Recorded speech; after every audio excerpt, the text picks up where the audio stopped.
We are live on a brew day, so I'm not looking at the camera because I'm sparging. And oh my god, this wet conditioned grain that I'm trying has meant that the sparge has gone so fast. I stream just when I it just has kept running through. So I haven't seen what my efficiency's at like, but it's certainly run through pretty quick, which is great. We started. What time we start today? I got up about 6, and I hadn't weighed out any of the grains or anything. I think I mashed in just after 7 by the time I got set up and water heated up and everything. It's now just after 8 o'clock, and we finished the sparge. It's just sort of dripping down in there and coming up to boil. We're at 83 degrees, and yeah, that's it. Hops weighed out. Just need to put the Werf lock in, and then we're going to do a 30-minute boil as well. So I had to adjust the amount of Warrior that I use just to bump it up a little bit because we'll get less utilisation. But yeah, so far so good with this 30-30 brew. I've adjusted the what else have I been doing? Oh yes, wet conditioning the grains. This is from Gash's video. I might put a link up there. He talked about wetting the grain just with a spray bottle. Where was it? Aussie Raw, g'day. My little spray bottle. So rather than trying to put like 100 ml in, that's how much water I use. This isn't my spray bottle, by the way.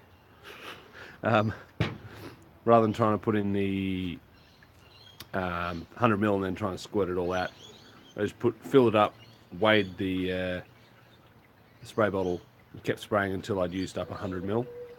Hey, beer fanboy. So yeah, did that, mixed it around, left it for 10 minutes, and did a crush.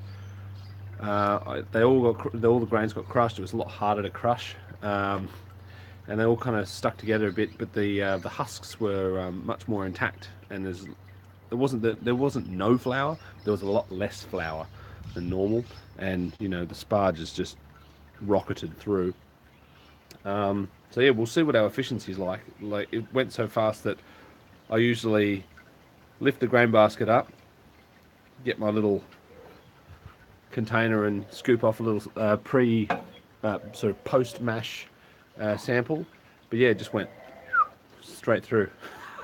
I was like, oh, better keep sparging, and so off it went. Yeah. So how's everyone's morning going? And what time is it there? Beer fanboy, it'll be what? An evening for you? Is that right? And yeah.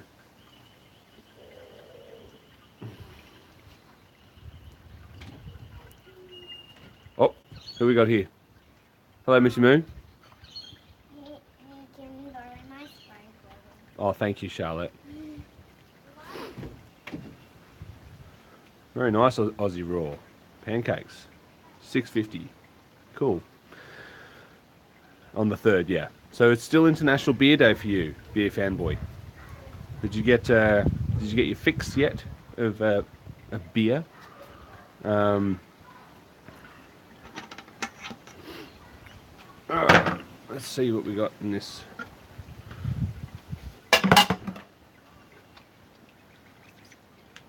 Oh, we've still got some here.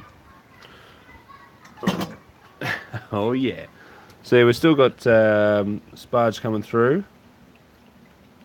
That's interesting. I must have let the grain bed compact because it was just rushing through, but now it's just gone nice, and it's not too slow, but you can see how much. I'll swing the camera around so I can actually see what's going on. You can see how much more intact those grain husks are. They're all crushed up, but there's a lot less flour as well. I mean, there is a bit of flour. I know when Gash did it, he said he had no flour. I wouldn't say I had no flour, but there's a lot less anyway. Yeah, so we've just sparged 12 litres of water through there, and as you can see, coming up to the pre-boil volume, 89 degrees. I'll take a sample once it's all there.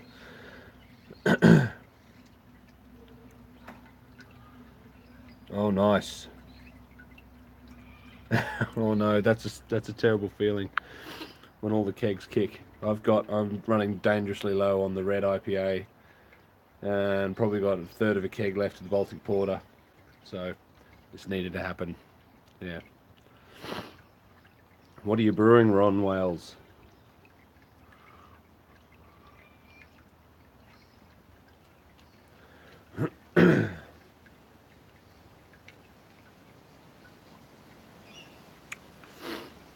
Nipah. Nice. I discovered a cool thing last night? Night before last. My wife likes New England IPAs, which is great. She likes the tropical fruitiness of them, but she doesn't like the bitterness of an IPA. So Nipah is for the win. It's early as hell here. What time is it there? I like to start my brew days early because then I can get them done, and I don't lose a whole day. I find if I start sort of in the mid-morning, it tends to sort of drag on. Oh yeah. G'day, Finn. Finroo. How are you, mate? Yeah, 28 degrees. Yeah, it's winter here. Mind you, it's not quite as funny as seeing you in your bloody snow ice fishing gear. It's not. Yeah, it's cool here. It's probably, I don't know, 12 degrees. I'm actually still in my pajamas because it just hasn't stopped. I usually get changed and have a shower and everything while the mash is on. But by the time I put the mash on, had breakfast, weighed out the hops, it was time for mash out and then time for sparge, and then so it's just going to go and go and go. And then once we come up to temp, we're at 90 degrees now. Oh, nice. Bit of fish. Hey, House Park, how are you? I've still got your amber ale. I haven't forgotten. I feel bad, but I'm figuring it'll keep all right. Yeah, so what I was saying, this is just going to go. I know I'm going to be running around, which is great because I'll be finished, but I'm used to brew days being a little more chill than this.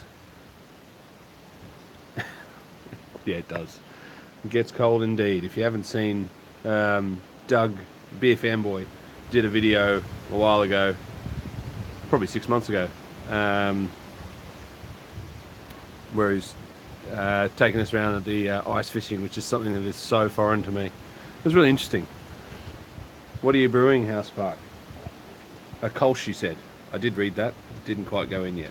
Nice. I'm going to do a Kolsch sometime soon. But yeah. Yeah.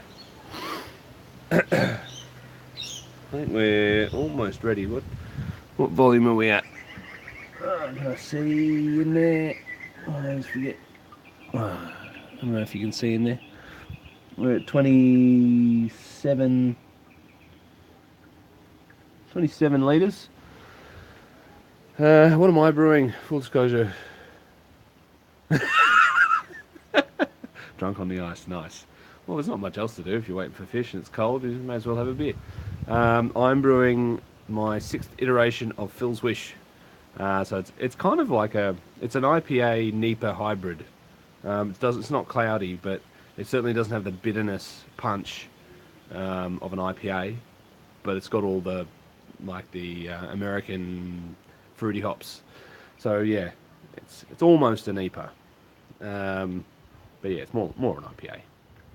Yeah, it's using Citra, Amarillo, and Simcoe. So I'm trying a few different things. This one I've subbed out the Crystal 60 and subbing in, it's about 30% Munich instead, and just a touch, about 130 grams of leftover Gladfield toffee, just to get rid of it because it was sitting in my grain store for a while. And yeah, that's it. So bittering with Warrior as well. Yeah, it's just trying a few little tweaks, just pulling down the Simcoe a little bit from last time. Yeah. Alrighty. Have I missed any questions that came up? Yeah, it will be. Yeah, that's the other thing, House Park. It was 6.5% the last version. This one I'm pulling it down to 5.5% to be a little bit more sessionable. Because yeah, the last one, once you had 1.5 glasses, halfway through the second glass, it started to go. Ooh. So I wanted something a little bit more drinkable throughout the night. Anyway, I just thought I'd check in and say good day. It's been a while since I've done a brew day, an all grain brew day. It's good to be back, even though I did forget the filter going on the pump, so I had to get my big long glove and reach in. But anyway, I'm going to go, and I'll do a little video on this coming out later. But yeah, hope you're all having a great day. Those who are brewing, enjoy your brew day and good luck with your brews. Those having breakfast or just finished breakfast, enjoy that fish and the pancakes, the aftertaste, whatever. I might go and have another coffee and maybe yeah, sorry, I'm trying to read and talk at the same time. It doesn't work. Yeah, maybe go have a shower. Maybe, if I get time. Anyway, cheers guys. Catch you later.